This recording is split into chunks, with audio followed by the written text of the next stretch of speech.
नमस्कार माझ्या मित्रमैत्रिणींनो, तुम्हा सर्वांचे स्वागत आहे माझा नवीन ब्लॉगमध्ये। थंडीच्या दिवसात आपण लास्ट व्हिडिओमध्ये बघितलेले मी मेथीचे आणि डिंकाचे लाडू केले होते।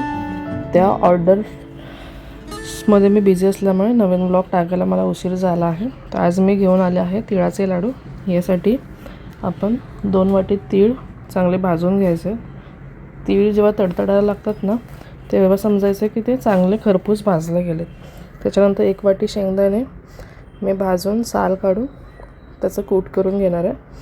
आता मी सर्व मिश्रण एका मिक्सर जारमध्ये ॲड करून त्याला बारीक वाटून घेणार आहे। मिक्सर जारमध्ये ॲड करताना मी 1 वाटी शेंगदाणे आणि तीळ टाकताना मी थोडे तीळ साईडला ठेवणार आहे आणि त्याच्यामध्ये त्या प्रमाणात 1.5 वाटी बारीक किसून घेतलेला गूळ मी घेतला आहे।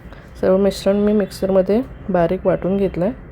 वाटून झाल्यानंतर त्याच्यामध्ये वेलची पावडर टाकले, वेलची पावडर आणि 1 चमचा तूप टाकलं आहे। हे दोन्ही गोष्टी ऑप्शनल आहेत, तुम्हाला नसेल टाकायचं तुम्ही नाही टाकलं तरी चालेल। त्याच्यानंतर मी ते बाजूला ठेवलेले तीळ त्याच्यामध्ये ॲड केले, सर्व मिश्रण एकत्र करून घेतलं आहे आणि त्याचे छोटे छोटे लहान लहान असे गोळे करून घेतले। अशा पद्धतीने जर तुम्ही लाडू केलात ना, तर हाताला न चटके बसता, गुळाचा पाक न करता आणि तोंडात टाकताच विरघळणारे असे तिळाचे 9 नरम मऊसूत लाडू आपल्याला खायला मिळतील। तुम्हाला माझा ब्लॉग कसा वाटला मला कमेंट करून नक्की सांगा।